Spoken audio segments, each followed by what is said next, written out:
Question, which of following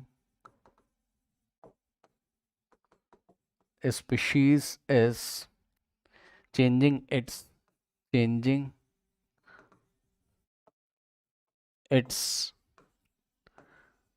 magnetic behavior as well as maximum stabilized during process, as well as maximum stabilized during process. ध्यान सुनो जरा, देखो आपको ये बताना है, नीचे कुछ स्पीशीज दी हैं, आपको बताना है कि मैग्नेटिक बिहेवियर कहाँ चेंज हो रहा है, और अगर चेंज हो रहा है तो एज वेल एज आपको उस पर टिक लगाना है जो मैक्सिमम स्टेबलाइज हो जा रहा हो। मैक्सिमम स्टेबलाइज होने का मतलब ये है, देखो एक तो क्वेश्चन थोड़ा समझ लो पहले। देखो क्वेश्चन क्या है, एक तो मैग्नेटिक बिहेवियर चेंज होना चाहिए, मतलब सर इसका मतलब है कि भैया या तो वो पैरा से कहाँ जा रहा हो, डाया में, ठीक, और या तो वो डाया से कहाँ जा रहा हो, पैरा में। ये तो हो गया मैग्नेटिक बिहेवियर। और मैक्सिमम स्टेबलाइज का मतलब क्या होता है कि बॉन्ड ऑर्डर क्या होना चाहिए, शुड बी इंक्रीज्ड। अगर ये दोनों बातें हो गई तो ही बात बनेगी। बॉन्ड ऑर्डर जहाँ इंक्रीज हो रहा हो उसी पे टिक लगाना है, डिक्रीज हो रहा होगा तब तो वो अनस्टेबल हो जाएगा, क्योंकि बॉन्ड ऑर्डर ज़्यादा इंक्रीज होगा तो जितना ज़्यादा बॉन्ड ऑर्डर उतनी ज़्यादा स्टेबिलिटी, सही है ना। ओके, तो देखिए जरा पार्ट ए में दिया आपको NO से क्या बन रहा है, NO+, ठीक। पार्ट बी में बच्चों बन रहा है C2 से C2 2-। पार्ट सी में बन रहा है O2 से O2 2-। एंड पार्ट डी में बन रहा है N2 से N2+। चलिए करना स्टार्ट करते हैं। सबसे पहला काम तो ये आप चेक कर लो क्या मैग्नेटिज्म चेंज हो रही कि नहीं हो रही है। तो उसके लिए आप क्या करोगे, NO में कितने इलेक्ट्रॉन, 7 हो गए इसमें, और ऑक्सीजन में 8 + 7 15 इलेक्ट्रॉन, इसमें 7, और ध्यान सुन लेना 7+ भाई चेक करो ना, 15 इलेक्ट्रॉन थे NO में, तो एक इलेक्ट्रॉन जा चुका तभी तो प्लस आया, तो इसमें बच गए 14 इलेक्ट्रॉन, ठीक। अब ध्यान सुनो, 15 अनपेयर्ड है, अगर अनपेयर्ड है तो कैसा हो जाएगा, 15 इलेक्ट्रॉन अनपेयर्ड पैरा, तो ये हो गया कैसा, पैरा।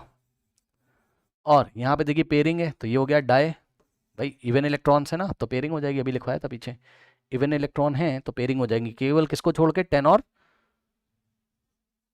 16 को छोड़ के, ठीक। 10 और 16 पैरा हो जाते हैं, बाकी सारे इवन में डाया हो जाते हैं, तो 14 बनेगा क्या आपका, डाया। तो पैरा से डाया जा रहा है, यानी कि फर्स्ट वाली प्रॉपर्टी तो यहाँ फॉलो हो रही है कि मैग्नेटिक बिहेवियर चेंज हो रहा है। अब हमें चेक करना है इसका बॉन्ड ऑर्डर क्या हालत, ठीक है ना। अब सुनो, 15 का बॉन्ड ऑर्डर ज़्यादा होगा या 14 का, खुद सोचो, 14 के नीचे 15 आता है, तो 14 का बॉन्ड ऑर्डर कितना होगा, 3.0, और 15 का बॉन्ड ऑर्डर कितना होगा, 2.5। अब देखो बॉन्ड ऑर्डर इंक्रीज कर रहा है, यानी कि ऑप्शन सही है। सुन लो भैया ध्यान से मेरी बात, एक तो इसका मैग्नेटिक बिहेवियर चेंज हो रहा है, यस सर, पैरा से डाया बन रहा है, उसके बाद इसका बॉन्ड ऑर्डर इंक्रीज हो रहा है, यानी कि स्टेबल हो जा रहा है। NO से ज़्यादा स्टेबल कौन है, NO+। इसके बाद यहाँ पर आइए, कार्बन में कितने इलेक्ट्रॉन होते हैं बताओ, 6 + 6 12, है ना। C2 में 12 इलेक्ट्रॉन, 2 इलेक्ट्रॉन एक्स्ट्रा आ गए तो हो गए 14 इलेक्ट्रॉन। अब ध्यान सुनो, ये भी कैसा है बच्चों आपका, सारे के सारे इवन इलेक्ट्रॉन, सारे के सारे इवन में 10 और 16 को तुरंत चेक करना है भाई, 10 और 16 तो नहीं है, तो ये हो गया डाया, नहीं तो पैरा हो जाता है, 10 और 16 में पैरा हो जाता है, ये हो गया डाया, ये भी हो गया डाया। अब सुनो, मैग्नेटिक बिहेवियर ही नहीं चेंज हो रहा, आगे चेक ही नहीं करोगे भाई, मैग्नेटिक बिहेवियर भी चेंज होना चाहिए था और बॉन्ड ऑर्डर भी इंक्रीज होना चाहिए था, तब हम टिक लगाते हैं उस पर।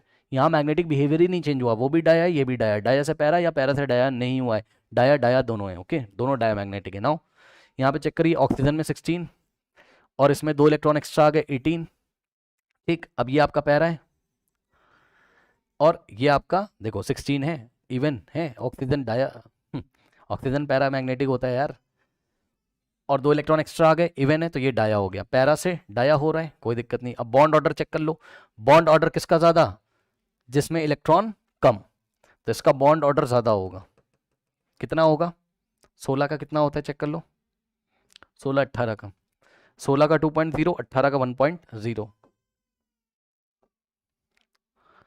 तो यहाँ 2.0 है बॉन्ड ऑर्डर, और यहाँ 1.0। चेक कर लेना भाई एक बार। वैसे तो साफ साफ दिखाई पड़ रहा है इलेक्ट्रॉन बढ़ रहे हैं तो बॉन्ड ऑर्डर डिक्रीज होगा, तो बॉन्ड ऑर्डर डिक्रीज हो रहा है तो अनस्टेबल हो जाएगा।